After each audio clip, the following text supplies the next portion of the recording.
want to tell you about a personal incident that happened to me. I was on an airplane flight and we were coming towards Jeddah, so most of the people on the flight were actually going for Hajj. Now, as this airplane was flying and the food was being distributed on the plane, all of a sudden, the airplane just fell out of the sky. You know, literally, it just fell out of the sky and dropped.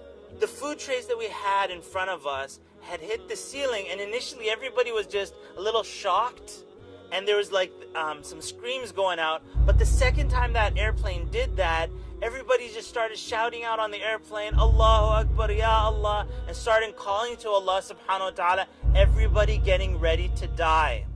Now that was a very intense incident for me, and when I landed, alhamdulillah, and Allah subhanahu wa ta'ala saved us, and I'm here with you today, I opened up my journal and I learned a valuable lesson. I looked in my journal and I noticed that the last time I had opened up my journal was the last time something painful had happened to me.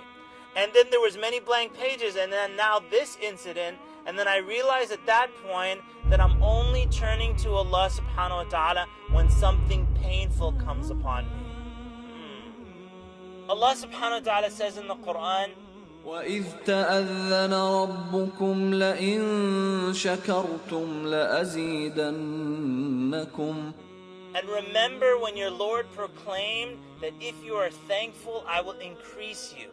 Now see, I understood from this airplane and realizing that I was only turning back to Allah subhanahu wa ta'ala during pain that I needed to be more thankful. See, there's two schools. There's the school of pain, and that brings people back to Allah subhanahu wa ta'ala. But there's also the school of thankfulness, meaning when the good times come, if you're thankful to Allah subhanahu wa ta'ala, you can actually have more good things coming to your life, because that's the promise of Allah subhanahu wa ta'ala for those who are thankful.